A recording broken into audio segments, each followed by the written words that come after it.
All about that dissolved oxygen? Please pause the video and select all the true statements regarding dissolved oxygen.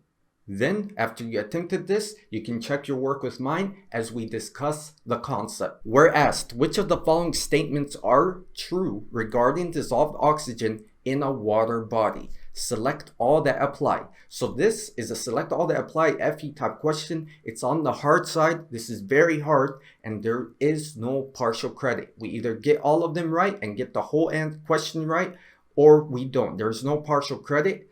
But we're going to cover this step by step and we're going to talk about the concepts and select all the true statements. So now let's go step by step, starting with the definition of dissolved oxygen. What does that mean? So we know it's related to a body of water, a water body. And let's draw that first. So this is our water body. From looking at it, let's say from a side view, this is the bottom down here. And I'm going to put the top water surface like that by this symbol. For this body of water, lake, river, whatever it may be. So then the question now is, how do we get that dissolved oxygen? We know it gets dissolved, and it gets dissolved, let's say in microscopic bubbles, or it's going to be gaseous. Eventually it's mixed and dissolved in the water, and it enters through two main routes. First one is going to be through the atmosphere. So it enters through the atmosphere, and we will denote O2 for the oxygen, and we will say atmosphere, atmosphere. So that's one way it enters into that body of water. Eventually it goes in there, and that depends on Henry's law related to environmental, but we won't talk about that. Enters through the atmosphere. Another way it actually enters is through plants and algae. Through plants, because we know plants use that sunlight, and we know eventually we have photosynthesis. This is the release of oxygen. Plants do release oxygen during the day when they have that sunlight, and they create their own food. So through photosynthesis, we do get oxygen. We do get oxygen into that water body. So we can denote like plants like this here. And we can put them, let's say at the bottom, we have some plants. And these plants do release oxygen. They do add oxygen to the body of water. Let's call it O2, through the process of photosynthesis, assuming we have some sunlight. So we know we need sunlight for photosynthesis to occur. At night, plants do not release oxygen. They do the opposite. They take oxygen. They remove the oxygen. That's called respiration. So photosynthesis, we add oxygen to the body of water. At night, when there's no sunlight, we have respiration. Plants respirate and they remove oxygen. So keep that in mind. These are the two main routes where we add oxygen. Photosynthesis and through the atmosphere. So that's that. So we have this oxygen in the body of water. And I'm going to denote it like this by bubbles and call them O2. So let's write many of these. So these are our O2 dissolved oxygen in the body of water. So let's denote a few of these like that, and our O2 dissolved oxygen. So why do we need this dissolved oxygen? There's one big reason: to support aquatic life, to support the fish, because fish need this dissolved oxygen to breathe and to live. So when we have a good amount of dissolved oxygen, the usual range is around 6 to 9 milligram per liter. Is the ideal amount we need. That fish is happy and it's allowed to breathe just fine. It's happy in that body of water. We have a good amount of fish. They're happy in that body of water because they're able to breathe and take in that dissolved oxygen. So that's the main reason. And also from a human perspective, we know that when the dissolved oxygen is low, usually the body of water is going to look weird. It looks a little bit polluted, and that's not a body of water we want to enter. And it might cause a disease. It might indeed cause a disease. We do not want to enter that. So that's something also that we would look at when we see something with low dissolved oxygen. It just looks polluted. But mainly, we will say it supports aquatic life when we have that dissolved oxygen. So now, let's continue and actually start answering some questions. This is the idea of dissolved oxygen. We just defined that. We will say first, water with higher turbidity usually has higher amount of dissolved oxygen. Does it? So now, does water with high turbidity have higher amounts of dissolved oxygen? Now, what's turbidity? So turbidity, you can think of it as cloudiness. So let's say you have a cup here, and I'm gonna put the top water surface like this, and you have another cup. We're comparing both of these. And the one with higher turbidity, it's more cloudy. You can do a quick image search online on Google. You'll see that when we do, let's say, the jar test for coagulation and flocculation, we know more cloudy water, this one here, I'm gonna put like denote this by a lot of sediments, compared to this one, the one on the left is gonna have higher turbidity. It's gonna have a higher turbidity compared to the one on the right, which has a lower turbidity. So essentially, it's the cloudiness. The more cloudy the water, the more suspended sediments, the more suspended solids and dissolved solids we have, that's when we have higher turbidity. So when we think about that with respect to dissolved oxygen, when we have higher turbidity, which means we have higher suspended solids, higher dissolved solids, that is actually gonna reduce. We have a lower amount of dissolved oxygen. And to put it in a way that we can understand and grasp, imagine it like this. We know suspended solids enter, that's a chemical reaction, and that actually takes up molecular space in the water, in the body of water. Then with that space, imagine like a bunch of this space filled up, oxygen is going to have a hard time entering. It's going to have a hard time to mix in that body of water. So that tells me when we have higher turbidity, higher suspended solids, higher dissolved solids, we're going to have lower dissolved oxygen, because that oxygen as it enters, it can't really go in there. It can't squeeze in there and mix. So that's one way to think about it. And I would say it's good enough to answer this type of question. So with higher turbidity, we have a lower amount of dissolved oxygen. So that one's not true. We wouldn't check it. False. Next one. Colder water usually contains more dissolved oxygen than warm water. Is that true or false? So that one is true. Colder water always contains more dissolved oxygen than warm water. So we can think about it like this. We know that colder water is gonna travel slow. And I want you to think of this oxygen like a gas. And we know when we heat up a gas, the oxygen or the gaseous molecules, the gaseous particles, when we heat it up, they're gonna travel. They're gonna push each other. So they're gonna push each other side to side, and they're gonna be hitting each other when we heat it up. So when they hit each other, what's gonna happen is the oxygen is gonna get out. It's gonna get out from the water body, which can happen. It's gonna get out and it's gonna escape from the body of water into the atmosphere. That's when we heat up water. When the water's cold, we have less movement. The molecules, the gaseous particles are moving slower. They're not really pushing each other.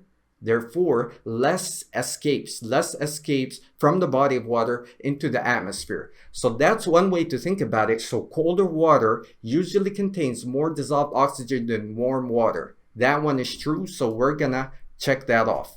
Next one, eutrophication decreases dissolved oxygen levels. Does it? So now, what's eutrophication? This is a term, but it's actually a process. So to put it simply, let's define it here. Let's do it on this side. So we will say eutrophication is the growth of too much algae, too much plant that we have that grows. And this is mainly due to two nutrients. These nutrients are like food for the plants, food for algae. The two nutrients are gonna consist of the nitrogen and also the phosphorus, P first phosphorus. And these come from sewage. They come from mainly, a big one is fertilizers. So fertilizers, and also we have it from runoff. And we can say a specific one, let's say, is a septic tank. So these are the big three: sewage, fertilizer, runoff in general. We know it comes phosphorus and nitrogen. These are nutrients. They're like food for algae, for the algae growth. So we know when algae takes this food, it's going to multiply. It's going to grow a lot. So what happens is the algae will grow at a great amount. It grows too much. We have excessive algae growth. So here, what I'm denoting here is the too much algae when these nutrients are continuously being supplied. So let me label that. We have this as the algae growth.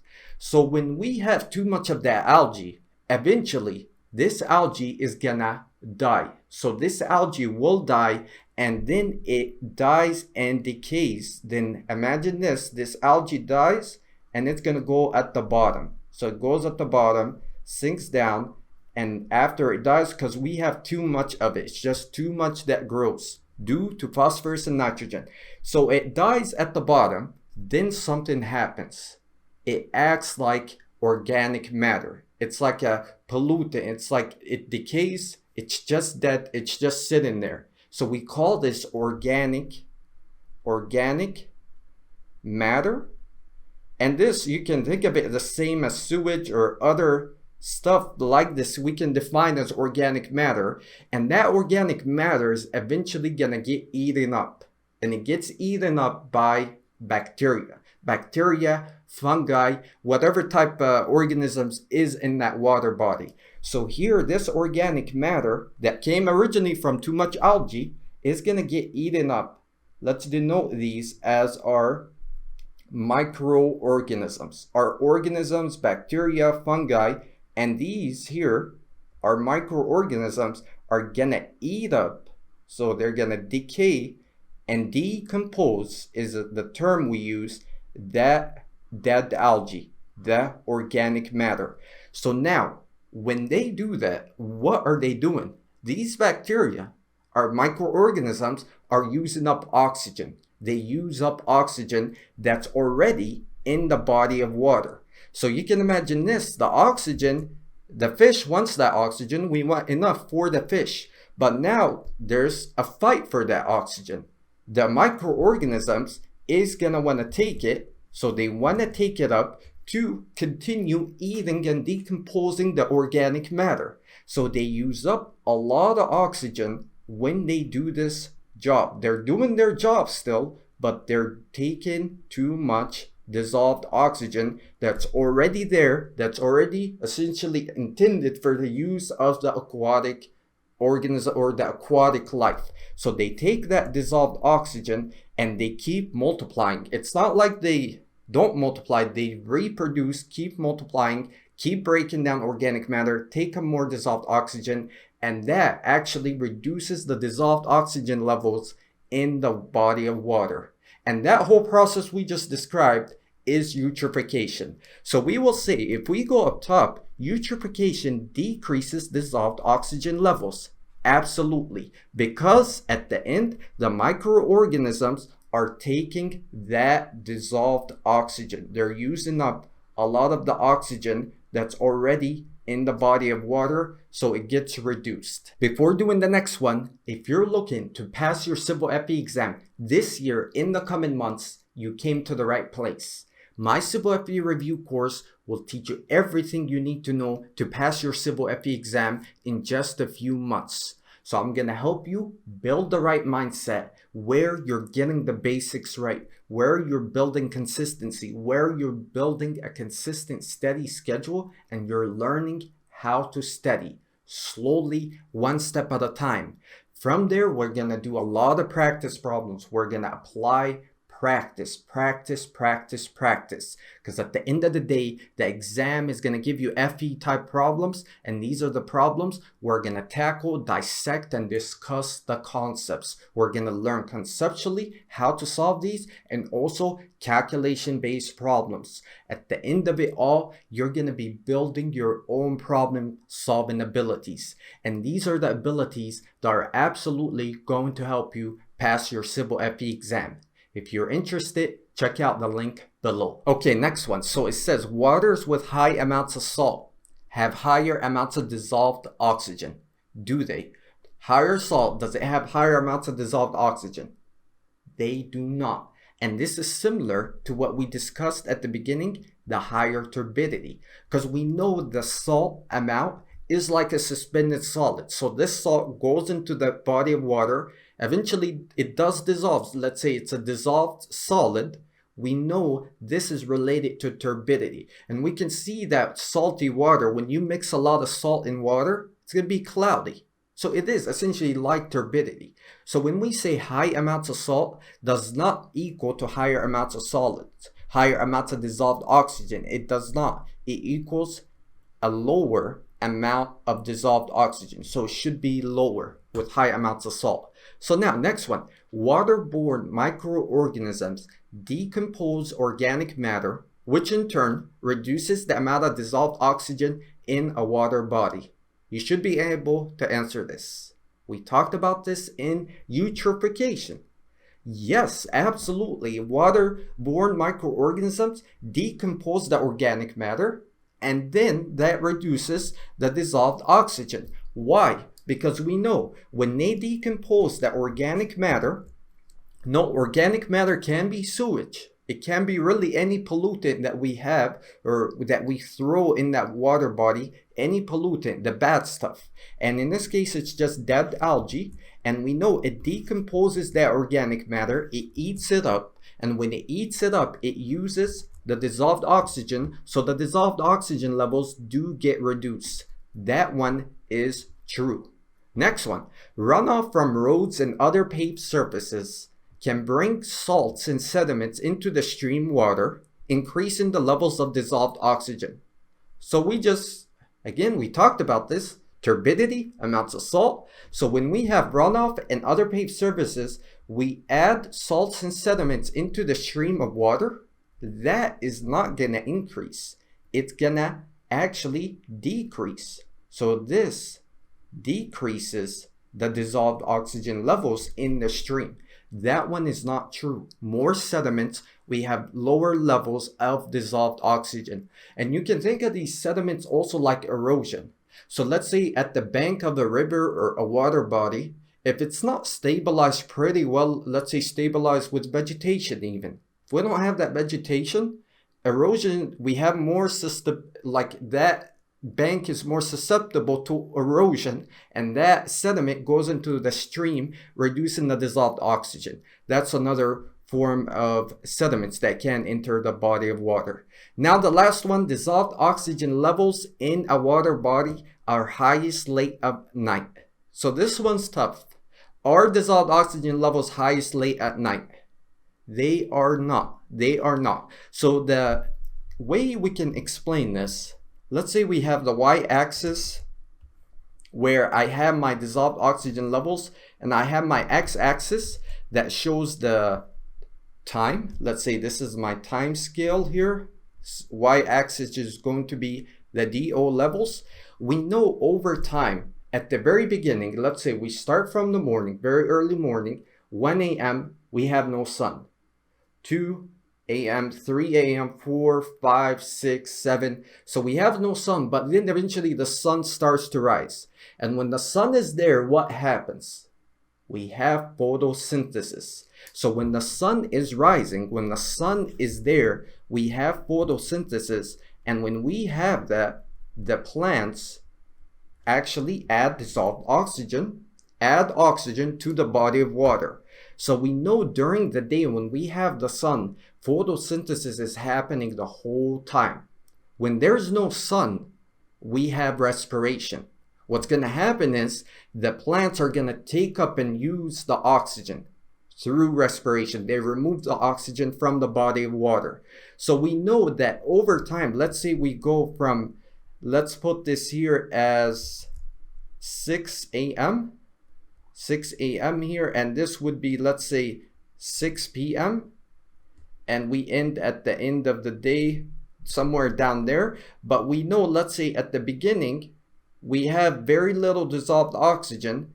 Then we go up, go up, go up, go up, go up, go up, and it does peak out actually at the very late afternoon. Very late, and you can think of it as the evening. Let's say from 3 to 6 p.m., 3 to 6 p.m., that's when we have the highest amount of dissolved oxygen. So let's just put here 3 p.m. Because we have photosynthesis that has been occurring all day. Photosynthesis is occurring all day, therefore that dissolved oxygen is going to peak around 6 p.m.